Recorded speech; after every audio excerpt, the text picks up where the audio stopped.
Salut l'équipe, la Coupe du Monde bat son plein, mais à la First Team, on reste avant tout des basketteurs. Et après Evan Fournier, après Nicolas Batum, on est ravis d'accueillir sur le plateau de la First Team Yann Maïmi. Ça va Yannou? Ça va. Je t'appelle Yannou, j'ai envie. Tranquille. J'ai envie, parce que ça s'est bien passé la préparation de l'émission. Et puis, contrairement à ce qu'on s'est dit, on est tout dans une bonne vibe. Donc, on est dans une bonne vibe. on est dans une bonne vibe, c'est l'été, regarde, on met des chemises ouvertes, Okay. on met des t-shirts jaunes, on est bien quoi. Quel t-shirt? C'est même pas un t-shirt pour commencer. Voilà, d'accord. tu vois, On a dit qu'on est dans une bonne vibe. vibe. Excuse-nous, c'est la semaine de la mode à Paris. Et on sait que tu es très branché mode aussi. C'est vrai. Mais on est quand même là pour parler de basket. Ravi en tout cas que tu sois là. C'est la première fois que tu viens à la First Team. Ouais. On t'avait déjà rencontré avant dans une autre vie. Exactement. Mais là c'est à la First Team, c'est la première fois. Thomas, comment ça va? Ça va super, je suis content. Tu as dit Coupe du Monde. Mon pote Yann est là, prêt à en découdre, faire des quiz de folie. Oh là là. Non, on va Oh t'écouter là un quiz là, parce qu'on sait que t'es pas. Les quiz là, coupez-moi les quiz là, les gars. On sait pas si on allait On va faire un éviter. concours lancer franc ou un quiz, on sait pas où t'étais le quoique, mot. les lancers francs, c'est bien mieux en ce moment. Ah voilà. Attention, Donc on aurait faites dû faire ça. attention les On va te gars. poser 2-3 questions tout à l'heure alors. Ah shit. Allez, Bon, c'est quoi, il y a parti. eu une saison assez longue pour les Wizards. Il s'est passé plein de choses et forcément on a des questions à te poser. On a un petit jingle d'abord, c'est le focus sur la saison de Yann Maïmi. They do have a timeout. Decide not to use it. Curry, way downtown. Bang! Alors on ne vous apprend rien en vous disant que Yann Maïmi joue pour les Washington Wizards, qui est une bonne équipe de l'Est. Et avant de donner notre avis sur ta saison, je voudrais que toi tu nous dises comment tu as vécu cette saison-là de manière générale, maintenant après un mois depuis un mois que tu es en vacances. Ouais, bah, pour être honnête, c'est une saison décevante. Décevante parce que l'année d'avant, on échoue au Game 7 contre Boston. Donc on se dit qu'on n'est pas très très loin. Et puis on joue la carte de la continuité. Et puis voilà, donc on a des attentes un peu plus hautes. Et on se retrouve sorti au premier tour des playoffs contre les Raptors. Et puis au-delà de ça, on fait une saison qui est plutôt décevante. On finit 8e de la conférence Est. Alors que bon, on aspirait quand même à faire mieux que ça. Et puis après, bon, premier tour, on joue une belle équipe des Raptors qui gagne 59 matchs dans la saison. Et voilà, on se fait sortir 4-2. C'est assez propre. Donc une saison difficile, une saison pour moi décevante. On n'a pas atteint nos objectifs. Et voilà, il est temps pour nous de se remettre au boulot et voilà, d'essayer de faire mieux l'année prochaine. On a l'impression que cette équipe, il s'est cassé quelque chose cette année, on n'a pas retrouvé les Wizards séduisants la saison dernière. Moi, souvent, en début de saison, j'avais dit, moi, le duo Wall-Bill, je trouvais ça très intéressant. C'était un backcourt, pour moi, l'un des top 3 de la NBA avant la saison. Ouais. On a été déçus, on a l'impression que toi, qui es un petit peu l'un des vétérans de cette équipe, dans le vestiaire, est-ce que finalement, Bradley Beal et John Wall ont eu vraiment le rôle de leader ils font des stats, on le sait maintenant. Est-ce qu'ils ont réussi vraiment à emmener l'équipe avec eux? On n'a pas eu l'impression... Après, je pense que c'est pas bien de pointer juste deux mecs. Tu sais, je pense que le leadership, il est un peu partagé dans ce groupe. Mais on n'y est pas arrivé cette année, grosso modo. On n'a pas su mettre nos égos de côté et tirer le groupe vers le haut. On s'est cherché. On s'est cherché toute l'année. Et voilà, on était vachement inconstant, quoi. On enchaînait des bons moments et après on enchaînait des moments catastrophiques. Donc on termine la saison, un bilan, on arrive à peine à 50%, tu vois. C'est pas terrible. Et c'est vrai que moi, je me considère comme un des leaders du vestiaire. Moi, personnellement, je pense pas avoir fait un assez bon travail. Le truc, c'est que, tu vois, Aaron, par exemple, en début d'année, il était sûr que vous alliez être top 3 de la conférence Est. Et sur le papier, il y avait tous les atouts pour l'être. Si les blessures étaient si vous étiez à peu près épargné par les blessures, on sait que John Wall a eu des problèmes. Bradley Beal, j'en parle même pas. Mais là, cette saison, ils sont tous les deux All-Stars. Ils sont tous les deux même de superstars avec du crédit aux yeux de tous. Je sais que tu n'as pas envie de pointer les mecs, mais est-ce que on doit mettre cette saison décevante sur le dos des performances sur le terrain ou vraiment sur le leadership dans le vestiaire? Parce que nous, on a eu l'impression par moment que cette équipe déjouait et même par moment jouait mieux sans les stars. Sans dire que l'équipe était plus forte, mais jouait mieux en tout cas. Non, après, moi, je pense qu'il y a quand même une réalité. On n'a peut-être pas le meilleur esprit de vestiaire, tu vois, locker room spirit. Après, je sais pas comment on traduit ça. C'est ça, mais tu t'as vois, l'esprit du vestiaire. ouais, tu vois, je pense que... T'es bilingue apparemment, donc. Je suis plutôt bilingue, ouais. Vraiment bilingue? Genre t'es à vraiment. l'aise et tout pour répondre en Grave. Mais non, je pense que tu vois, on a pêché sur ça. Je pense que c'est pas que les leaders, tu vois, mais ils ont leur part de responsabilité. C'est pas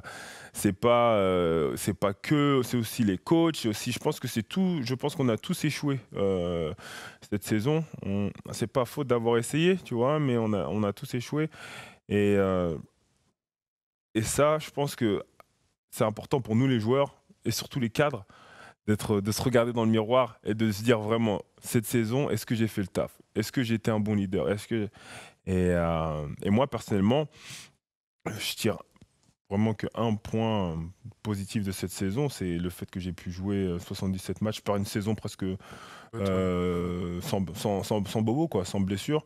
Donc, mais sinon, à part de ça, tu vois, je pense que... Tu as joué 15 minutes là, de moyenne cette saison, c'est un petit peu moins, c'est 3 minutes de moins, donc c'est... Mais quelle relation toi avec Scotty Brooks? Scal et moi, on s'entend très très bien, tu vois, il n'y a vraiment pas de problème. Après, je pense que mon temps de jeu en baisse a été dû à cette année, tu sais, avec l'évolution du basket moderne, tu sais, on a terminé beaucoup de matchs en jouant small ball, tu vois, avec Markieff en poste 5 et puis Mike Scott en poste 4 ou avec Otto Porter en poste 4 ou Kelly Oubre et puis Markieff Morris en poste 5. Donc c'est vrai que sur ça, tu vois, ça a grappillé un peu mon temps de jeu. Et puis après, bon, à la base, je suis aussi le backup de Marcin Gortat. Donc tout ça, je me suis fait un peu prendre des minutes des deux côtés. Et je me retrouve avec 15 minutes de temps de jeu qui, pour moi, sont très faibles. Tu vois, c'est pas suffisant. C'est pas suffisant. Et puis moi, je pense pouvoir apporter beaucoup plus à mon équipe. Il y a un truc qui est fou dans ce que tu dis là. C'est que tu parles d'état d'esprit, de groupe, tu parles d'état... Enfin, ça correspond à quoi dans ta tête? Qu'est-ce qui se passe? C'est quoi? On est dans la jungle? C'est quoi? C'est la cité sans partir dans des stéréotypes? Mais tu vois, genre, ça matche pas entre le coach et les joueurs qui se la pètent? Enfin, j'en sais rien. Non, moi je pense que le gros problème, c'est en fait, notre groupe, tu regardes nos groupes, les noms, on a beaucoup d'ego, quoi. On a des caractères forts, tu vois, on a des gars qui sont... Qui s'affirment, quoi, qui ont pas peur de s'affirmer, qui ont pas peur de dire des choses. Même nos plus jeunes, hein, tu sais, par exemple, un jeune comme Kelly Oubre, c'est quelqu'un qui est quand même assez... c'est une resta. Il a lui, vraiment, moi j'aime beaucoup ce joueur. Ouais. Et je trouve qu'il a une attitude, ça se voit, de star. Mais moi, je l'appelle la rockstar. Voilà, tu vois. Kelly Oubre, c'est une rockstar, tu vois. Mais on a, à tous les niveaux, que ce soit chez les leaders, les grands cadres et les nouveaux, les petits jeunes qui arrivent, on a quand même des caractères très forts. Et en fait, on n'a pas su cette année mettre nos égos de côté, tu vois, et se mettre au service de l'équipe, quoi. Parce que c'est ça, en fait, la finalité de chaque équipe tous les ans, c'est d'avoir les meilleures individualités. Et ces individualités, il faut qu'elles se mettent au service de l'équipe. C'est pour ça que les Warriors, ça marche. Tu vois, quand tu as un gars comme Kevin Durant qui vient aux Warriors et qui se met au service de l'équipe, tu vois ce que ça donne. Donc nous, on n'a pas su mettre nos égos de côté, je pense. Et à un moment donné... Est-ce que le vestiaire était divisé? Est-ce qu'il y avait deux groupes? Le vestiaire, il n'était pas divisé. Sauf que le vestiaire n'était pas... J'ai connu d'autres vestiaires qui... Au Mavs, j'imagine, quand vous allez au bout, ça devait être, ça devait être un peu plus comme ça. Ouais. Si tu compares, si tu veux comparer le vestiaire des Mavs et le vestiaire des Washington, il nous manque quelque chose. On n'est pas ce groupe, ce brotherhood, tu vois. On n'est pas aussi liés que ce que j'ai pu vivre aux Mavs. Est-ce qu'il y a une hiérarchie établie dans le vestiaire? Peu importe les niveaux, que ce soit en National 3 ou NBA, à un moment donné, il y a toujours un leader qui fait hey, c'est moi qui parle, on s'écoute. Est-ce qu'il y a ce mec-là qui incarne vraiment, où tu sais que quand il parle, ben, ça fait un peu parole d'évangile? Non, après, comme je te l'ai dit tout à l'heure, on a un leadership qui est un peu réparti. Donc, il y a John Wall qui est le leader qui en dit un peu plus. Après, tu as Bradley Beal aussi, tu as moi qui en dis, il y a Markieff Morris de temps en temps et Marcin Gortat de temps en temps. C'est à peu près comme ça que ça fonctionne. Et cette année, on a pris la parole un peu à tour de rôle. Après, je ne sais pas si le message est vraiment passé, quoi. Quand tu dis ça, j'ai l'impression que tu as assisté à 2-3 scènes marrantes dans les vestiaires après des matchs, après des défaites. Tu sais, quand on dit que oui, il y a des égos et tout, j'imagine des trucs dans les vestiaires. Moi, j'aimerais revenir quand même sur Bradley Beal et John Wall. moi, je reste persuadé qu'intrinsèquement, ces deux mecs-là, c'est le top niveau parce que ça attaque, ça défend fort. Pour les deux, c'est Un meneur, un vrai shooter. un vrai meneur, un vrai shooter. Deux mecs qui peuvent défendre très fort, qui peuvent mettre énormément de rythme en attaque. Clutch aussi, clutch quand il faut. Ouais, ouais. Est-ce que les deux, ils s'entendent bien? Quelle relation ils ont tous les deux? Est-ce que toi, mettre avec le recul, alors même si tu me répondras pas, je vais te la poser quand même. Est-ce qu'ils sont vraiment compatibles? Mais attends, vous voulez. Je suis obligé de donner des réponses politiquement correctes, les gars. Bah oui. Parce que même si, Oui, même, mais parce que grosso modo, même si je pense que les gars, je pourrais jamais vous dire non, les gars, les se deux détestent. gars, ils se détestent, ils peuvent pas. Non, mais sincèrement, non, je vais vous répondre à la question avec honnêteté. Les gars, ils s'entendent bien. Tu vois, par rapport à moi. Quand je suis arrivé aux Warriors, c'était un peu une de mes premières questions parce que j'avais entendu parler, tout le monde me disait ouais, John et Brad, c'est pas vraiment des potes et tout. Donc moi je suis arrivé, je me dis bon, on va voir. Et les gars s'entendent bien, les gars sont toujours ensemble. Ils sont toujours ensemble dans l'avion, ils sont ensemble. Donc ils s'entendent bien, tu vois. Après sur le terrain, est-ce que c'est l'entente parfaite? Je sais pas. Franchement, jusqu'à présent, on cherche toujours à, tu vois, à passer, tu vois, soit Boston, soit les Cavs, tu vois. Donc, je pense qu'il y a une marge de progression. Ils ont une marge de progression ensemble. Mais après, en termes d'entente, oui, ils s'entendent. Ok. Est-ce que là, on arrive à une fin de cycle peut-être? Ou est-ce que tu as l'impression que le front office veut continuer avec les mêmes encore une année, par exemple? Mais tu veux dire quoi, fin de cycle, en fait? Bah, peut-être que c'est le moment en tout cas, de vous avez faire pas- péter l'effectif. Vous avez fait une demi-finale de conf, vous perdez en 7 contre Boston. Avec... Sachant que l'année d'avant, Ah ouais. vous n'étiez pas en C'est playoff, ça, vous n'y étiez pas encore. avec mais- plein de promesses. Moi, quand vous perdez en 7 contre Boston, je me dis, et c'est pour ça que je dis, je les vois top 3. Je me dis, cette équipe-là, il se passe un truc. Ils défendent, ils sont capables de défendre, ils peuvent voyager. Même si contre Boston, vous n'arrivez pas à prendre un match à l'extérieur, mais je me dis, cette équipe peut voyager, défend. Ils ont des shooters, des mecs Ils ont clutch un et tout. 5 majeur Ils ont- hyper ils établi. c'est ça. et Il y a un bon banc, il y a un aussi. banc sympa. Et cette année, on a l'impression que non seulement vous n'avez pas progressé, mais en plus, vous avez.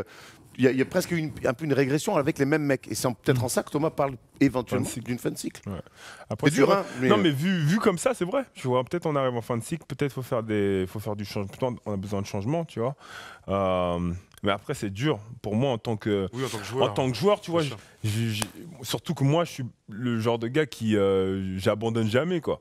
Donc je trouve que voilà, avec toutes les armes que j'ai là, bah, je partirai à la guerre, tu vois. Donc après, ça c'est le rôle du front office. Tu vois. Toi, tu es en contrat jusqu'en 2020 avec les Wizards. Un très bon contrat, Yann. hein. Merci. Un très bon contrat, je Merci. Non, vraiment. On est C'est que, On est toujours content quand les Français signent des beaux contrats NBA. tu sais que quand on s'est vu, je t'avais posé une question, tu préfères, pendant qu'il y a des gens en haut qui dansent, est-ce que tu préfères signer un gros contrat dans une petite équipe ou être dans une équipe compétitrice? Avec Washington, tu as trouvé les deux. Ouais. Un super contrat dans une super équipe. hein. Et c'était moi, Ça devait l'être. ouais, c'est ce que c'était le challenge. Tu sais, à cette époque, je sors d'une saison, ma meilleure année en NBA, et l'objectif numéro 1, c'était de trouver. Si je repartais pas avec les Pacers, c'était de retrouver une équipe qui soit collectivement scindée, qui sache, pas une équipe en reconstruction, mais une équipe qui a un vrai objectif collectif, quoi. Que ce soit que je pars pas à l'aventure, que je me retrouve pas dans une équipe qui joue les bas de tableau. Et c'est vrai que quand j'étais en contact avec Washington très tôt, quand ils m'ont exposé le projet, bah pour moi ça m'a tout de suite parlé. Tu sais. Et puis même moi, pour avoir joué contre les Wizards les années précédentes, c'est Ça veut toujours pu t'intégrer dur. tranquille. Non, c'est toujours dur d'aller à Washington, quoi. De jouer contre les Wizards, c'est toujours dur. C'est dur. Tu sais que le match, tu vois, tu peux le gagner, mais c'est dur, ça va être dur. Donc, moi, c'était un challenge très intéressant et je regrette pas ma décision. Comment tu te sens à Washington? Tu as fait San Antonio, Dallas, Indiana. Ouais. Washington, c'est la capitale des États-Unis. Il y a une saveur particulière d'être dans la capitale des États-Unis. Ouais, moi je le ressens. Après, tu sais, surtout après avoir passé 4 ans à Indiana, hein, tu passes 4 ans à Indiana, et tu te retrouves à Washington. Déjà, c'est quoi un peu? C'est Roubaix. Mais Oh non, voilà, ouais, non mais fais attends, un mais, bisou si, aux amis mais, de non, mais Roubaix. Indiana, c'est. Et en plus, c'est Kata, vraiment, à ce moment-là. Non, c'est. Enfin, c'est peut-être pas Roubaix, mais c'est. Tu vois, c'est. On embrasse nos amis. hein. Ah, les gars. Je m'excuse. C'est moi. On me. Non, mais après, je dis Indiana, c'est très. Déjà, c'est tout petit. Tu vois, c'est petit, il n'y a pas énormément de choses à faire. C'est vraiment calme. Après, quand tu as une famille, moi, j'adore Indiana, tu vois. Mais c'est parce que j'ai une famille et tu vois, on a rencontré des personnes, on avait un groupe au bout de 4 ans où c'était vraiment, je me sentais vraiment comme à la maison, quoi. Et après, je découvre Washington. Washington, c'est la capitale. Il y a beaucoup de choses à faire culturellement. C'est magnifique. T'as Georgetown, tu vois. Il y a mon petit quartier où j'habite. C'est une ville qui est magnifique. Il y a 4 saisons, tu vois. C'est une ville qui est vachement européenne. Tu vois, je parle français tous les jours presque. Ma plus grande fille à l'école française. Tu vois, je me retrouve dans une grande ville à nouveau, il y a du trafic, tu vois, il y a tout. Donc moi qui suis quelqu'un de la ville, citadin. exactement, moi je me retrouve dans mon élément. Tu viens du Havre quand même. Non, c'est faux. Ah, tu viens pas du Havre? Non, T'as pas joué au Havre? Si, mais je suis rouennais de base. Et oui, Ouais, Rouen. c'est vrai que ça change tout. Mais ça change tout. Et on va confondre. pas se mettre à dos la moitié de la France en citant les villes comme ça. Pour l'instant, on est en train de descendre tranquillement là sur. Non, non, mais je suis normand. Inverse. Je suis normand, on va dire que je suis Voilà. normand. Donc de toute façon, Tout à fait, après, citadin et tout. Rouen. Oh, oh. Non, mais je suis quelqu'un de la ville. Oui, mais Je suis évidemment. quelqu'un de la ville. Donc, pour moi, je sais pas un rythme de campagne, quoi. Tu vois, j'aime bien le trafic, j'aime bien être au milieu de tout, tu vois. Et d'arriver à Washington, bah, j'ai retrouvé un peu tout ça. Et puis voilà, j'aime bien aussi les 4 saisons. Vous savez que j'aime bien m'habiller. Donc quand je veux mettre mon petit manteau écharpe, voilà. Mais quand c'est le printemps, voilà, quand c'est le printemps, je mets ma petite veste, tu vois. Quand c'est l'été, mon petit polo, tu vois. Tout ça là, c'est important, non? Tu n'aimes non. pas des filets de pêche, des bardeurs? Non, ça je n'aimais plus Tu cela. aimais plus. Mais il y avait une époque, Issa pourra vous. Une époque sombre. Revenons au basket. On a fait le tour un petit peu sur Washington. Il y aura d'autres questions des auditeurs. On a eu l'impression cette année que la conférence Est était plus forte que les années précédentes. On a souvent dit qu'il y avait un énorme écart entre l'Est et l'Ouest. Est-ce que tu as trouvé que cette année, la conférence Est avait step up un petit peu? Je suis d'accord. La conférence Est, pour moi, a élevé un peu son niveau. Et je pense que sur les prochaines années à venir aussi, tu vois, quand tu parles des Sixers, de process, c'est plus un process, tu vois. Les gars sont là, sont en place, et à chaque fois que tu joues au Philly, faut fight. Tu vois, Milwaukee, c'est pareil. Milwaukee, c'est plus une équipe en transition, machin. Les gars, quand tu vas jouer à Milwaukee, ça chauffe. À chaque fois, tu vois. Donc, tu as plein d'équipes comme ça, les Pacers, nous, les Wizards, mais Miami Heat, Boston, forcément, les Cavs, tu vois, tu as les Charlotte qui sont même pas en playoff cette année, mais si tu regardes, tu as une triplette Batum, Kemba, Howard cette année. Tu vois, l'Est, il y a du niveau maintenant. Il n'y a plus beaucoup d'équipes où tu dis cakewalk. Il n'y a plus vraiment de cakewalk. Tu vois, donc. Moi, je pense que c'est de bon augure et je pense que ça va continuer. Là, tu regardes les effectifs, ça va. L'Est a step up, mais c'est toujours le même qui gagne à la fin à l'Est. Oh là c'est là. LeBron James. Un mot sur sa saison et son avenir? Bah, tu sais, il force le respect. Hein. Ça fait 15 ans pour lui. Ça fait 8 fois d'affilée qu'il va en finale, 9 fois d'affilée. 9 fois d'affilée qu'il va en playoff. 8e finale d'affilée, 9e finale en tout. 8e finale d'affilée. Le gars, il a 34 ans, je crois. 95, il a 34 ans cette année. 34 ans. Ça faire, ouais. À 15e saison NBA et il fait sa meilleure saison à 34 ans. Incroyable. D'ailleurs, 8 finales d'affilée. La première, il me semble que c'était contre toi. De la série de 8 là. Ouais. Voilà. Avec Dallas. Qu'il a perdu. Pas la seule. Hein. C'est pas la seule. Voilà. Non, mais franchement, LeBron, pour moi, c'est un peu la barrière, la montagne infranchissable à l'Est. Tu vois, et moi, qui suis vraiment fort compétiteur, mon objectif, presque à cette phase dans ma carrière, c'est de battre LeBron James. C'est comment passer la montagne LeBron James. 2 fois en conférence Est avec les Pacers. Le mur. On se prend le mur, tu vois. Et là, toutes les autres équipes, c'est pareil. Quand on le joue en saison régulière et quand on le joue en playoff, tu sens que c'est pas le même homme. Déjà pendant la saison, c'est quelque chose, mais en playoff, il a le playoff mode. Il a le bouton playoff mode. C'est-à-dire qu'il est prêt à tout. C'est-à-dire qu'à n'importe quel moment, n'importe quel match, qu'il soit down 3-0 ou qu'il soit up, c'est le même, quoi. Ses performances, elles sont impeccables, quoi. Tu penses qu'il va partir de Cleveland? Moi, je pense qu'il va partir, ouais. Donc il faut qu'il reste à l'Est pour pouvoir le taper. Après, moi, je pense qu'il va rester à l'Est. J'espère qu'il reste à l'Est. Tu vois, moi, Tu le c'est vois mon où? souhait. Moi, je le vois à Philly. C'est vrai? Bon courage hein, pour les adversaires. Exactement, mais après, je pense que pour lui, s'il part de Cleveland, je pense que Philly, ça a du sens. Tu vois, c'est une équipe qui est jeune, qui est pas très loin de faire beaucoup de bruit à l'Est. Et voilà, donc je pense à l'Est, c'est une bonne solution. Après, s'il part à l'Ouest, c'est autre chose. Mais Ce serait compliqué en tout cas d'imaginer tes Washington Wizards taper une éventuelle équipe Philly avec LeBron. Tu sais, là tu disais il faut qu'on le tape, il faut qu'on y arrive et tout. Et dans ta tête, si tu avais été coach d'une équipe et tout, qu'est-ce qu'il faudrait faire pour le battre? Parce qu'en fait, personne n'a trouvé la solution jusqu'ici. Non, mais c'est vrai que c'est une bonne question.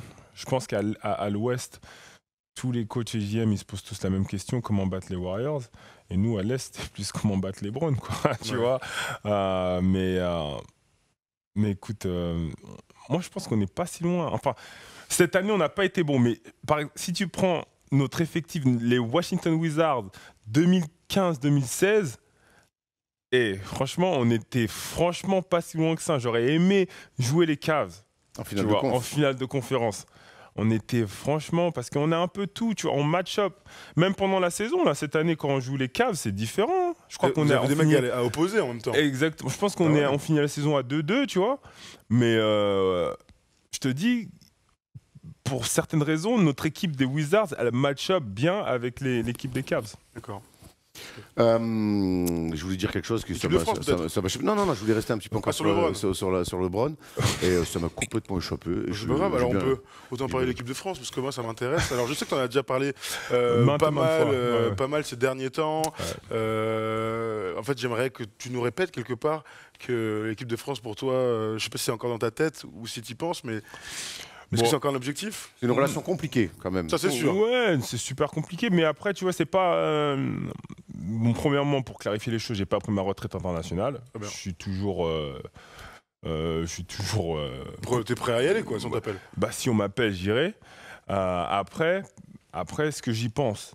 Non, plus trop. Tu vois. Est-ce que j'ai des relations avec l'équipe de France? Non, plus du tout. Donc après, il faut être aussi honnête les uns envers les autres. Je pense que la page Yann Noémie, elle a été tournée.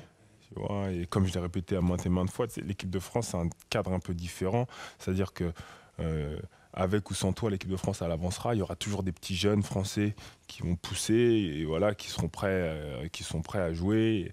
Et il y aura toujours des décisions qui seront portées plus sur l'avenir que sur le passé. Donc voilà, c'est un peu compliqué, mais écoute, il est ce qu'il est. Quel goût tu gardes de ta carrière internationale avec les Bleus? J'ai l'impression que j'ai souvent eu l'impression qu'on a fait appel à toi un petit peu tout le temps dans les derniers recours et t'as plutôt tout le temps bien rempli ton rôle, mais j'ai toujours l'impression que t'as connu que Vincent Collet, toi, que c'était souvent un petit peu ah merde, il y a Yann pour pire, tu vois. Non, mais c'est vrai, c'est une vérité, c'est vrai ce que tu dis, tu vois. Je me suis jamais vraiment senti vraiment intégré dans un projet avec l'équipe de France, tu vois. À chaque fois que j'ai été, enfin, on va dire 90% des fois où j'ai été appelé, c'était dernière minute. Oh, il y a un blessé, ouais, est-ce que tu es prêt, Yann? Machin. Ou là, on a des difficultés au poste intérieur, machin, est-ce que tu es prêt à venir? Que des trucs comme ça, tu vois. Une fois, pour la Coupe du Monde en Turquie, là, j'ai pu faire toute la préparation avec l'équipe, tu vois. J'ai fait, là, c'était, on va dire, c'est peut-être la seule fois où j'étais, je me suis senti un peu intégré et inséré du début à la fin. Mais sinon, toutes les autres fois, franchement, c'était un peu la roue de secours, quoi. Ça te frustre? Bah, en fait, t'es déjà passé à autre chose? Non, je suis passé à autre chose parce que je me suis jamais vraiment, tu vois, j'ai jamais eu vraiment ce sentiment de, tu sais ce que je disais l'autre soir sur une autre émission. Tu vois, j'ai jamais eu cet attachement avec les 1. Je l'ai eu chez les jeunes, tu vois, parce que je suis quand même en équipe de France depuis l'équipe de France junior, depuis que j'ai 15 ans, quoi. Mais chez les A, j'ai jamais eu, tu sais, ce sentiment où, tu vois, on se croit souvent avec les autres et se dire, ah, vas-y, cet été, bon, on a la Team France, on a ça, tu vois, vas-y, on se donne rendez-vous là, tu vois. Tout au long de la saison, j'ai jamais eu ça, que ce soit avec Tony, Boris, Mike, quand on était encore NBA, ou Evan, Rodrigue. J'ai jamais eu, tu sais, cette fraternité par rapport à l'équipe de France. Tu vois, après, entre Français, oui, on est toujours tous ensemble, tout ça, mais j'ai jamais vraiment eu cette fraternité, dire, ah, vas-y, cet été, on est ensemble et tout, ce soir, cet été, il y a le championnat d'Europe, là. Faut être chaud, tu vois, faut être motivé, machin. Ou il y a la Coupe du Monde, là. Ou il y a les JO qui arrivent, là. Jamais, tu vois, parce que j'ai jamais été vraiment inséré, j'ai jamais eu, tu vois, t'es pas senti impliqué, quoi. Jamais, tu vois. À chaque fois, c'est plus ma roue de secours. Après, tu as un gars qui arrive, il y a un nouveau gars. À un moment, c'est Joachim Noah qui arrive. Après, c'est Alexis Agença. Après, c'est Kevin Séraphin. Et tu vois, moi, je suis toujours, tu vois, donc forcément, d'une façon naturelle, tu vois, je me suis un peu détaché, quoi. J'ai fait mon truc de mon côté. Donc, après, tu me demandes de faire un constat de ma carrière en équipe de France. Bah écoute, je suis content des moments que j'ai faits. Je suis content d'avoir porté le maillot bleu. Mais forcément, j'aurais aussi aimé rapporter peut-être une médaille, faire partie d'un groupe qui ramène une médaille, bien sûr. Parce que je suis en équipe de France quand même depuis que j'ai l'âge de 15 ans, tous les étés, quoi. Il y a un débat cette saison, il y a eu un débat sur l'équipe de France, à savoir sur Joel Embiid. Ouais. En équipe de France ou pas, ça s'est murmuré. Tu sens les problèmes arriver. Alors, Evan est contre. Nico Batum est pour. Ouais. Qu'en pense Yann Maïmi? Non, ça, j'ai déjà répondu à cette question. Pour moi, c'est toujours un peu dur de greffer quelqu'un qui n'a pas forcément d'attache avec la France, à l'équipe de France. C'est aussi ça qui fait la beauté du sport, des compétitions internationales. C'est le fait de partir à la guerre avec ce que tu as, tu vois, et de créer des surprises, et de créer quelque chose. Donc, moi, je trouve que c'est compliqué de dire à un moment donné, bon, bah, même si potentiellement, si tu vois une raquette Embiid, Gobert, c'est peut-être la meilleure raquette du monde entier. Mais c'est plus l'équipe de France. C'est pas que c'est plus l'équipe de France, c'est que c'est juste, c'est un peu. Tu montes une franchise, tu montes une équipe, quoi. Tu montes plus l'équipe du pays. Voilà, exactement. Donc c'est pas, j'ai pas envie de dire que c'est tricher, mais c'est un peu, tu vois, c'est avoir un petit code. Tu vois, quand tu joues à GTA et tout, t'as un petit code vie. Tu vois, tu mets un petit code ni vu ni connu, hop. T'as vraiment pas de GTA avec l'équipe de France, bravo. En plus que je joue jamais en plus. Non mais l'image était plutôt bonne. Donc on va refermer la page équipe de France. Tu nous disais avant l'émission, tu es pas mal dans le business et pas tout le monde le sait. Et c'est une partie assez intéressante. Tu as ouvert notamment un resto à Bretigny. Donc tu n'avais pas envie qu'on y aille apparemment, puisque tu as ouvert là-bas. Non, si, allez-y. Non, tu peux nous en dire un peu plus? Bien sûr. Bon, moi déjà, je suis entrepreneur d'âme à la base. Tu vois, j'ai toujours aimé, commencer des business. L'entrepreneuriat, c'est quelque chose qui me fait vibrer, tu vois, qui me motive. Et c'est vrai qu'au-delà de ma marque de vêtements que vous connaissez, French Deal, et au-delà du fait que je suis aussi actionnaire majoritaire dans mon club de Rouen, j'ai maintenant une ligne de resto qui s'appelle Steak and Shake. Donc on en a un à Bretigny-sur-Orge et on en a un autre à Mondeville en Normandie. Et ça, c'est un produit que moi j'ai connu à l'époque à Indiana. Donc c'est pour moi, c'est un burger, on va dire un premium burger de gourmet burger. Et c'est fait vraiment très sainement. Il n'y a rien de surgelé. Tu vois, c'est que des produits frais. Donc pour moi, en termes de burger, je fais très attention à ce que je mange. J'ai pris pour habitude. Nous aussi. J'ai pris pour habitude, à l'époque où j'étais à Indiana, où j'ai découvert le produit, d'aller là-bas. Donc quand j'ai eu l'opportunité et j'ai su que le produit s'exportait et s'importait en France, j'ai sauté sur l'occasion. Très bien. Et sur les sables, c'est la semaine de la mode. On sait que ça fait longtemps. Moi, je me souviens de Rémi Reverchand qui est allé te voir à Indiana. C'est vrai, Georgie les portait. Et Georgie était chaud. Il se souviens toujours cette scène et tout. C'est vrai, dans les vestiaires. Ouais, non, c'est Fashion Week. Donc moi, avec ma marque, là, en ce moment, on est au Tranoï, où on expose nos vêtements. Et bon, on fait souvent des événements aussi pendant la Fashion Week. Et on a un petit showroom, passage de Clichy, qui est intéressant. Et voilà, ça aussi, c'est une autre aventure. Hein. C'est que ça fait maintenant 7-8 ans que la marque est lancée. Donc ça passe vite. Hein. Ça commence à faire. Toi, tu vois, des fois, on demande souvent aux joueurs qu'est-ce qu'ils veulent faire pour leur carrière. Toi, je crois que tu as déjà quelques billes quand même. Ouais, je pense que j'ai déjà préparé de ça depuis longtemps. Mais comme je te dis, c'est un kiff, quoi. Et ça depuis longtemps. Enfin, j'aime. Le basket, c'est ma passion, c'est mon premier amour. Mais grosso modo, le basket ne me définit pas en tant qu'humain, quoi. J'ai d'autres objectifs, j'aime faire d'autres choses. Donc voilà. Bono, tu as posé plein de questions, mais il y a plein de gens qui nous regardent sur la First Team et eux aussi, ils nous ont posé des questions. Donc on va se faire un petit tour de table de toutes les questions des chers internautes qui ont des choses à dire à Yann Maïmi.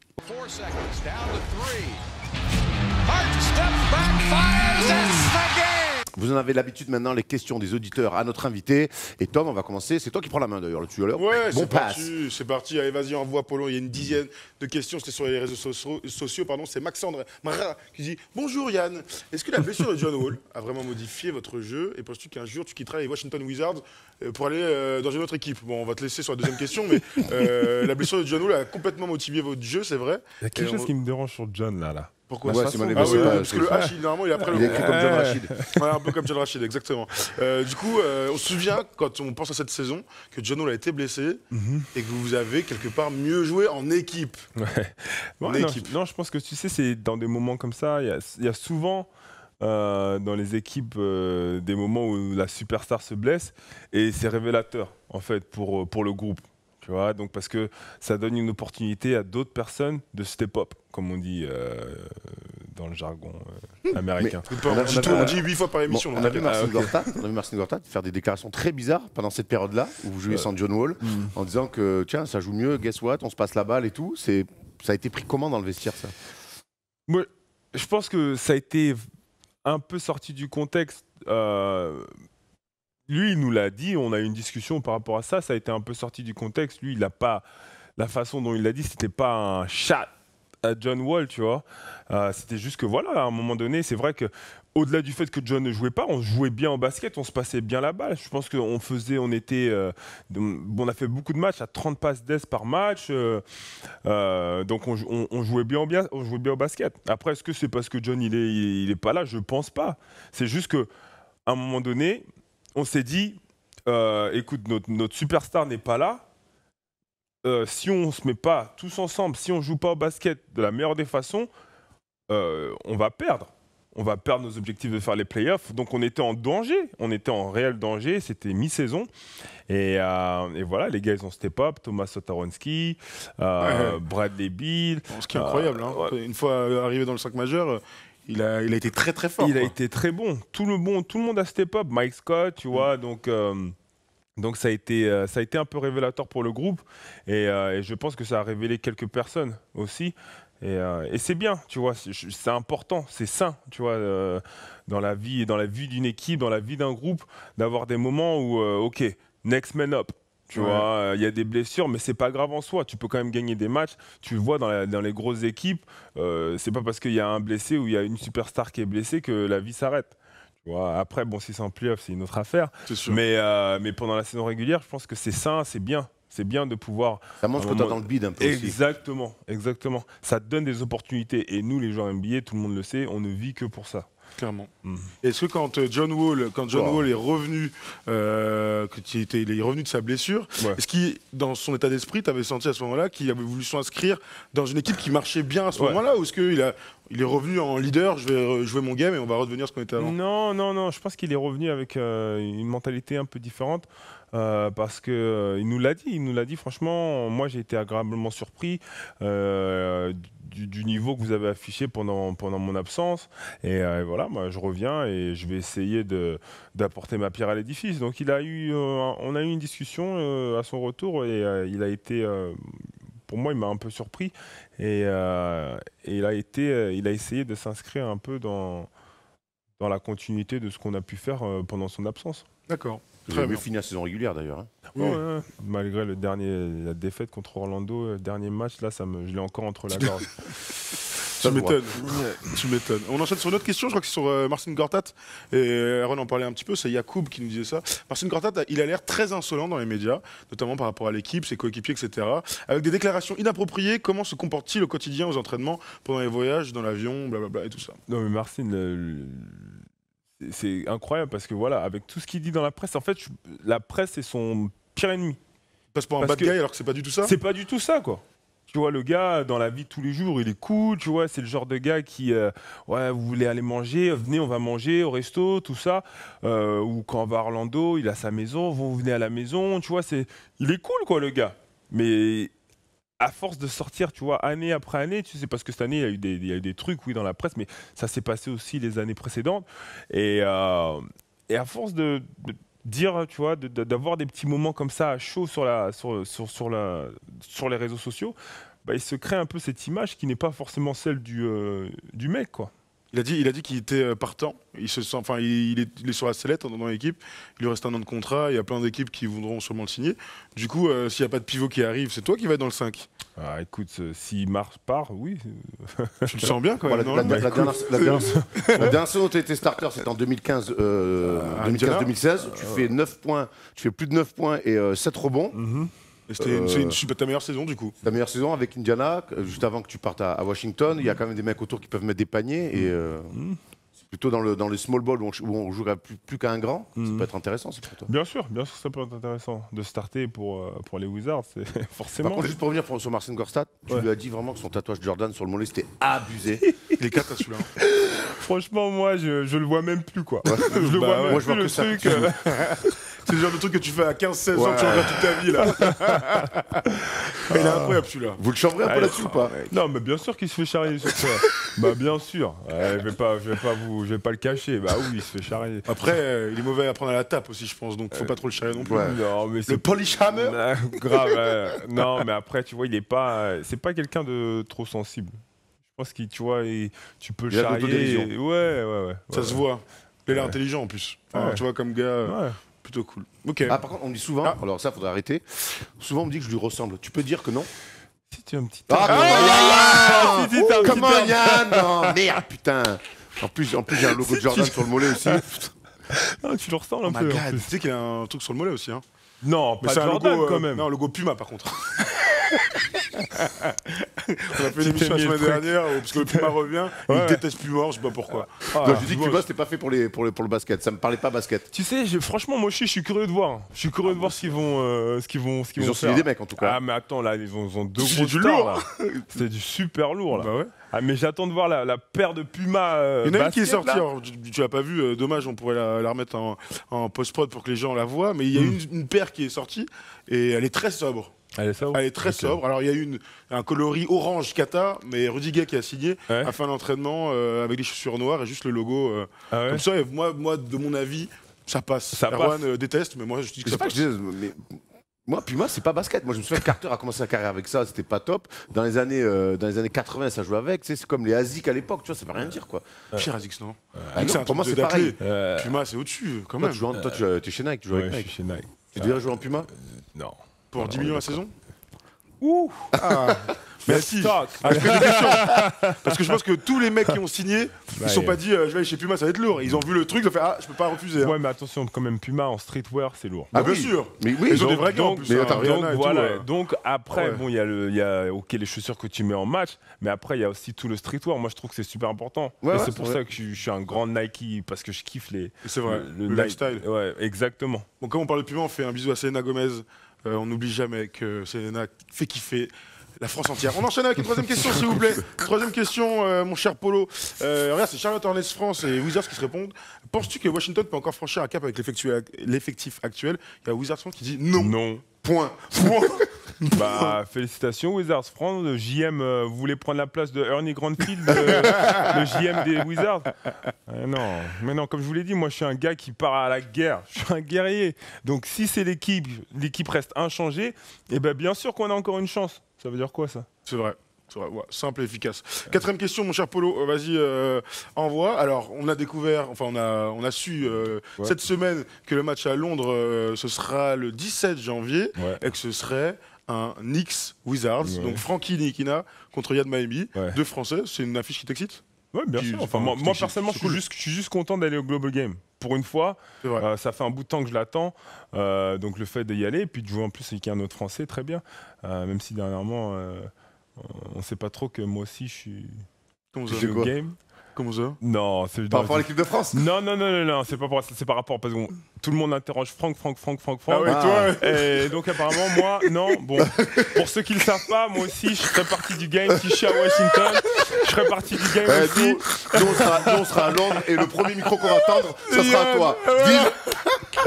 On va faire ça. Je te jure, moi je vais avoir. Il y a John Wall, il va me faire. Je fais non, vas-y, parle à personne. Porzingis, je te connais pas. Yann, ça va ou alors c'est comment le match? On s'y engage, on fera ça en janvier prochain. T'inquiète pas, il y aura tellement de supporters français chaque année, c'est un truc de fou, ils vont tous venir te voir. Tranquille. Moi, pour moi, franchement, c'est super, tu vois, de jouer à côté de la famille. C'est Rouen, Londres, c'est vite fait, c'est tous les jours, quoi. C'est donc 3 heures de nage, ça va, c'est vite fait.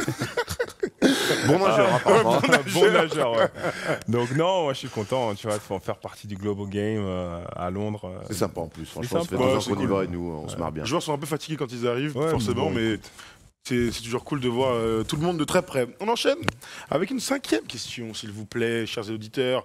C'est Armand, un fidèle. Alors salut, merci à toi d'être dans la First Team. Merci Yann, encore une fois. Merci. J'aurais aimé savoir si retourner dans l'équipe où tu as gagné un titre, sachant que le poste de pivot est assez meurtri au Mavs, ça te ferait kiffer. Alors ce sera pas cet été, hein, mais est-ce qu'un retour à Dallas, dans la franchise qui t'a vu couronner, ce serait pas cool plus tard? Moi, j'ai des très fortes attaches avec toutes les équipes par lesquelles je suis passé, que ce soit San Antonio, Dallas ou Indiana, avec grand plaisir. Tu vois, j'ai toujours eu des bonnes années dans chaque franchise, et là en particulier avec Dallas en gagnant un titre en 2011. Si je suis amené à retourner à Dallas, c'est avec sourire, le grand sourire. Tu vois, j'ai tellement de souvenirs, même quand je rejoue les Mavs. C'est toujours toute une histoire, tu vois, parce que je dois aller dire bonjour à tout le monde. Tu vois, j'ai encore beaucoup d'amis à Dallas. C'est une ville qui m'apprécie, c'est une ville que j'apprécie. Donc non, moi que ce soit avec Dallas ou San Antonio ou les Pacers, c'est avec grand plaisir. Je retournerai jouer dans mes T'as suivi la franchises. draft un peu hier soir, ils ont récupéré Luka Doncic. Ouais. Plutôt un énorme coup pour la franchise de Texas. Bah, c'est énorme pour Dallas. Je suis même pas sûr. Les gens de Dallas, ils savent même pas Ils se rendent pas encore ils se compte, rendent ouais, pas je crois. compte de ce qu'ils récupèrent. Et à l'inverse, tu te dis Atlanta. Écoute, que vous avez Trae fait Young. Pourquoi t'aimes pas Trae Young? Non, c'est pas que j'aime pas Trae Young, c'est pourquoi tu passes sur Doncic. C'est pour moi, c'est On est d'accord. Hein. c'est le next Ah oui, big non, bien thing, sûr. quoi. Tu vois, là, c'est comme si tu disais non à un Dirk à l'époque, quoi. Ouais, mais bon, Ah bah, à Dirk, l'époque, il y en a plein qui auraient dit non sur Dirk aussi. Ouais, hein. bah, il a, il a on se rappelle raison. qu'il a été drafté par Milwaukee bah oui. et envoyé à Dallas contre Robert Traylor. Et pas au 3e choix. Hein. Ouais. Est-ce que toi d'ailleurs, t'as suivi un peu sa saison en tant qu'Européen en Euroleague et tout ça? Enfin, moi, j'ai suivi à travers la saison de Fabien Causeur. Forcément. Shout out, mon gars Fabien Causeur, Le Bien Havre, sûr. STV, on est ensemble. Énorme saison. fait Énorme saison. de Fabien saison. Causeur. Ouais. Il aurait quasiment pu être MVP du Final Four. Bah oui, Oui, moi, clairement. je pense qu'il était un peu.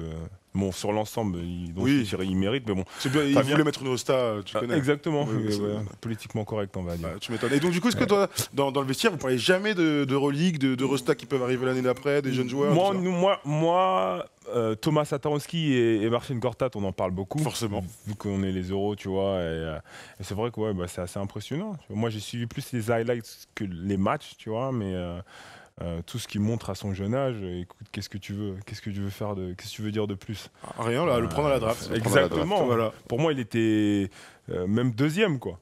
Clairement. Mais tant mieux qu'il aille avec Rick Carlisle, Ouais, vrai c'est- coach, Exactement. vraie franchise. Exactement. Franchement, avec le recul, tu vois, Ouais. c'est bien qu'il soit à Dallas. Ouais. Et on pourra le voir comme ça Tu sur dis le que tu as beaucoup d'attaches avec toutes les franchises par lesquelles tu es passé. Tu as commencé ta carrière aux Spurs. Et en ce moment, les Spurs, il y a un dossier très compliqué à gérer. C'est le cas Kawhi. Tu as un petit peu des échos de là-bas avec les J'espère qu'il gens n'y aura qui pas t'a de gardé trade contact. avant, Ouais. avant que l'émission Avant soit mercredi. diffusée. Hein. Ce serait dommage. Non, franchement, même si j'ai quelques attaches à San Antonio, ça reste vraiment flou. Hein. Ouais. Ce qui se passe avec Kawhi, c'est un des grands mystères de cette ligue. Et en général, les choses sortent assez rapidement. Dans des livres qui se vendent très cher. Dans des livres de coach. Exactement, mais les choses sortent vite. Et c'est vrai que cette année, c'était un petit peu le grand mystère. Qu'est-ce qui se passe avec Kawhi? Il va jouer, il va pas jouer? Les gars, ils disent non, il va pas jouer. Pop, il a dit il y a longtemps, à mon avis, sa saison est terminée. Donc lui, il savait déjà que c'était cuit. Pourquoi les autres, ils sont pas au courant? Tu vois, il y avait plein de questions. Et là, de savoir que le gars, apparemment, il a émis son souhait de partir, je suis surpris, tu vois. Parce que normalement, c'est pas trop dans l'esprit des Spurs, non. ça. Bah, Tu c'est vois. pour ça que c'est encore plus surprenant. Ouais. C'est encore plus surprenant de gérer, le cas. Enfin, je sais même pas s'ils peuvent le gérer. Finalement, ça leur explose dans la tête. On n'imaginait pas Kawhi être capable de dire je veux me barrer. Grave. C'est vraiment pas dans l'esprit des Spurs. En général, les équipes, enfin les joueurs qui passent aux Spurs, ils ont qu'une chose, c'est de rester toute leur vie aux Spurs. Donc un gars comme ça, les Spurs l'ont développé, il est devenu All-Star, maintenant c'est une superstar, de dire ouvertement je veux quitter les Spurs, c'est choquant, quoi. Tu penses qu'il y a pu avoir un vrai clash en interne? C'est possible, connaissant le front office et le coaching staff? C'est possible. C'est possible qu'il y ait eu un clash entre Kawhi et le staff, et c'est aussi possible qu'il ait envie de... Juste d'entrer chez lui, en fait. Tu vois, c'est un mec de LA. C'est possible Tu qu'il ait vois envie de rentrer chez lui. C'est juste, il est jeune, il a peut-être aussi des envies de voir autre chose, quoi. Tu vois, ça arrive, tu l'as vu avec Kyrie, tu l'as vu avec d'autres superstars, Paul George, tout ça. Tu vois, des fois, les gars, ils ont juste envie de voir un peu, de prendre un challenge autre part. Ok. Très bien, ça se tient. Et puis, on verra, on suivra cette affaire avec clairement, attention, évidemment. Parce que La Fred Johnson, Fred Johnson, ça a l'air incroyable. C'est incroyable. On avance avec les petites questions, il doit en rester 3 ou 4. Alors c'est Nas Eisenberg, le joueur intérieur le plus sous-estimé de la NBA pour toi, c'est-à-dire pas un All-Star ou un mec dont on parle beaucoup, mais contre lequel tu sais que c'est toujours difficile de jouer. Très bonne question. Intérieur, joueur intérieur, difficile à jouer. Anthony Davis. Carl Anthony Towns. On parle pas trop de ces gars-là. Non, franchement, à l'intérieur. C'est pas des intérieurs, tu vois, mais t'en as un dans ton équipe, c'est les jumeaux là, Ouais, les Maurice. Ouais. Alors c'est des 3-4. Ouais. 3, il y en a un qui. Bah, Marc, il fait 4. Eux, je pense que c'est pas des mecs All-Star, mais c'est des vraies valeurs sûres de la NBA, quoi. Ouais. Tu vois, moi, je pense dans ces profils-là. Alors, c'est pas. Je pense que t'es rarement finalement en tête-à-tête avec Markieff de Boston, j'imagine, mais c'est quand même des mecs un peu dans ce profil-là, pas All-Star, mais très compliqué à jouer, quoi. Bien sûr, tout le monde le sait. Je veux dire, les deux, ils ont un arsenal offensif qui est assez. Tu sais, ça se voit plus trop maintenant des mecs comme ça qui sont un peu sur deux positions et qui sont tough. Tu vois, parce que moi, ce que je kiffe le plus avec Markieff, mon coéquipier, c'est sa toughness. Tu vois, Il est dur, sa dureté. Ouais, sa dureté. Tu vois, le gars, il est mentalement, tu vois, ça bouge pas, quoi. Tu joues contre n'importe qui, ça bouge pas. Le gars, il va au charbon et son game, franchement, il est précis, quoi. C'est un gars qui sait ce qu'il veut faire, tu vois. C'est un gars qui a un peu des guard skills, tu vois, mais qui joue à l'intérieur, tu vois, qui a en même temps trash talk, tu vois. C'est un ensemble, tu vois. Il a un style un peu old school. Moi j'aime beaucoup, tu vois. Moi j'aime beaucoup. Mais Tristan Thompson, bon alors cette année, c'est un mec chiant là, à défendre, à jouer contre lui. Non, après tu vois, Tristan, c'est pas qu'il est chiant, c'est qu'il a un moteur, c'est qu'il est actif. Tu vois, c'est un peu un gars comme Kenneth Farid. Ouais. Tu vois, c'est pas qu'il. Enfin, moi je parle. C'est pour ça que j'aime pas trop répondre à ce genre de questions. C'est comme les gens qui me demandent, c'est qui l'intérieur où tu as le plus de mal. Je ne vais pas te dire contre qui j'ai le plus de mal, tu vois. Mais les gars comme Tristan Thompson et Kenneth Farid, les gars qui sont tout le temps en train de courir, toujours en train d'aller au rebond, toujours en train de, tu vois, ils sont toujours en mouvement. C'est le genre de gars qui est un peu difficile, qui sont un peu sous-estimés parce qu'au point de vue de stats, tu vois, ça se reflète pas toujours. Ou un gars comme moi, tu vois, qui fait beaucoup de choses qui ne se voient pas sur les stats, mais qui ont un réel impact. Ok. Très bien. Alors, mais même chez l'All-Star, défendre sur Joel Embiid, c'est une brave galère, là, pour le coup. Ouais, Joe, lui, c'est plus sur son package, quoi. Tu vois, c'est un gars, non seulement il est balèze, il est grand, mais tu sais, il fait un peu de tout. Il fait un peu de drive, un peu de shoot à mi-distance, un peu de post-up, un peu de 3 points, tu vois, du rebond. Donc, il est partout. Donc, c'est le genre de gars. Moi, quand je joue contre Joel, je suis à la fin du game, là. Tu vois, tu vas bien dormir en rentrant, quoi. Tu vois, je prends la douche, là, je reste assis pendant 2-3 minutes, quoi. Tu vois, le gars, non, mais c'est bien. Tu vois, moi, personnellement, j'aime la direction du basket. Et moi, en tant que défenseur, tu vois, ce genre de challenge, pour moi, c'est ça. Tu vois, c'est ça qui m'intéresse, tu vois. À l'époque, après, à un niveau moindre, ça avait commencé un peu le small ball avec des gars comme Al Horford et Paul Millsap à Atlanta, si vous vous rappelez, qui étaient vachement en périmètre, vachement du 3, du drive. Et c'est vrai que c'est là que je commençais un peu, moi, à défendre sur ce genre de gars. Et je commençais un peu à kiffer, tu vois. C'était une autre façon, c'était pas dans le bourrinage, c'était un peu une autre façon où tu devais être un peu intelligent sur le placement, être intelligent sur la façon dont les close-out, la façon dont tu défendais, tout ça. C'est une autre façon de penser. Et moi, ça m'a challengé. Et depuis ça, tu vois, moi, j'aime jouer contre des gars qui sont polyvalents comme ça. Ok. Très bien, très cool, mon cher Yann. On enchaîne, il reste 3 questions, me dit Paul. Vas-y, cher Polo. Alors là, Hugo Branche, on revient un peu avant. Quel est le joueur qui t'a le plus inspiré ? Moi, il n'y en a pas un, il y en a 3 pour moi. J'étais assez jeune et je regardais pas mal de clips sur ces gars-là. C'est Kevin Garnett, Amar'e Stoudemire. Grand fan d'Amar'e Stoudemire. Ouais. Grand fan d'Amar'e Stoudemire. Et qui ? Et Hakeem Olajuwon. Donc c'était un peu les trois. Et à l'époque, je me suis fait drafter par les Spurs.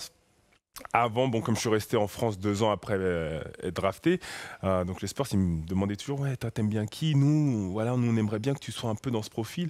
Et ils m'envoyaient des vidéos, en fait, des highlights de différents joueurs. Andy Varejao, Francisco Wilson, Amar'e Stoudemire, Kevin Garnett. Et donc moi, bon, Andy Varejao, désolé, je te kiffe Andy, mais j'ai pas trop regardé, tu vois, mais je regardais que Amar'e, tu vois, Amar'e Stoudemire, Kevin Garnett.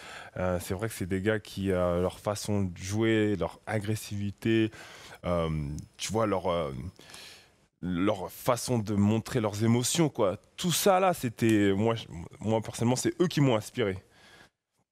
Ok, comme inspiration. Ouais, clairement. Hein. Bon, Stoudemire, on aurait préféré qu'il soit apte jusqu'au bout. Mais c'est vrai que c'est un joueur qui nous a fait kiffer, surtout à Phoenix. Phoenix, c'était quand même. Avec Steve Nash, la connexion. C'était quand même incroyable. Il était incroyable. Puis c'était un animal physique. La phase où il dunk sur Sean Battier, là, il lui fait tomber, il lui tend la main, l'autre lui tend la main, il enlève la main. C'était un gamin, incroyable. On avance, les gars, vas-y. Il nous reste une ou deux questions. C'est Buzzer Beater que nous la pose. Salut Yann. Que penses-tu de notre Frenchie Okobo, Eli, qui sort d'une grosse saison avec Pau, en sachant qu'il aura la chance et le petit avantage d'évoluer sous les ordres de Igor Kokoskov, qui est le seul joueur européen en NBA. Alors, un avis, il était son coach. Ouais. Il a été drafté hier en 31e choix, ou la semaine dernière, en 31e choix par les Suns. Un petit avis, est-ce que tu as suivi sa saison un peu ou pas du tout? Bah, j'ai été un peu forcé, tu vois, vu que ce genre de talent là qui met 40 points en play-off comme ça, quoi, contre Monaco, c'est ça? En plus ça force le respect, tu vois, ça te force à prêter attention. Donc, petit Okobo là, c'est qui ça? Donc, tu recommences à faire attention. Et c'est vrai que moi, je l'avais vu un peu avant. Il a fait une grosse saison à Pau et moi j'ai encore quelques amis à Pau et je me suis renseigné aussi, aussi avec mon club de Rouen, je surveille un peu les jeunes talents et c'est vrai que les Échos ils sont très bons, hein. Le petit là sur son éthique de travail, son envie, il est toujours, des Échos c'est toujours le dernier à partir, il est toujours à aller voir son coach, on peut regarder du film, tu vois, il est dans la demande comme ça et c'est pas une surprise. Qui soit pour moi, ça a été pour moi cette année le meilleur jeune. Et c'est pas une surprise qu'il soit drafté. J'aurais bien aimé qu'il soit drafté au premier tour. Pour avoir le contrat garanti, on en parlait. Ouais. C'est important. Mais je pense que bon, il va gagner sa place. Il va gagner sa place. En Summer League, au training camp, tu le sens bien. Oui, à mon avis. Et puis même à Phoenix, tu vois, c'est une équipe qui est très jeune. Et lui, il s'inscrit vraiment dans ça. Tu vois, s'ils veulent du talent, là, ils ont un coach européen, tu vois, qui comprend un peu aussi. T'as un joueur un joueur qui vient d'Europe, tu vois, mais qui est fort scoreur. Je pense qu'il va, pas facilement, mais il va faire l'équipe. Très bien. Bah, c'est tout ce qu'on lui souhaite. Hein. Clairement. De toute façon, il a le profil, bon physique, scoreur, tu l'as dit, athlétique et tout. Gaucher aussi.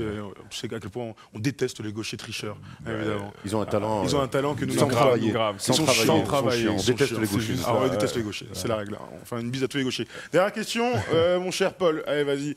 Tom Martinez qui dit, hey, man, tu vas continuer à faire tes camps d'entraînement en France? Bien sûr. Continue. Bien sûr, ça fait plus de même 8 ans que je fais des camps maintenant. Ils sont à Rouen? Non, un peu partout. On était dans le Nord, à Lille. Là, maintenant, on est à Montpellier. Là, ça va être la 3e ou la 4e édition. Troisième édition du camp du 9 au 13 juillet. Très bien. Donc, il y a encore des places ou pas? Ah non, c'est plein depuis. Je demande comme ça si des gens voulaient qui habitent à Montpellier ou sont en vacances en juillet auraient pu venir. Non, mais si j'ai quelque chose à dire par rapport à mon camp, c'est qu'il faut s'inscrire vite. Hein. C'est pas pour. Non, c'est pas pour me faire, tu vois. Mais c'est une vérité, quoi. C'est une vérité. Ouais. Ça part, je veux dire, même avant qu'on ait ouvert les inscriptions au public, il y a déjà. Donc, ça se passe super bien, c'est un beau camp. Moi j'y passe vraiment tout mon temps. Je suis là du début à la fin et c'est un super moment. Tu vois, c'est 4-5 jours où franchement on taffe basket et franchement c'est bien organisé, c'est bien fait. Hein. Tu fais la même chose au Bénin ou pas alors du coup? Et je fais la même chose au Bénin. Je fais la même chose après différent. Là quand même les vainqueurs du camp de Montpellier gagnent quand même, surtout le MVP et le meilleur potentiel, gagnent quand même un voyage aux États-Unis.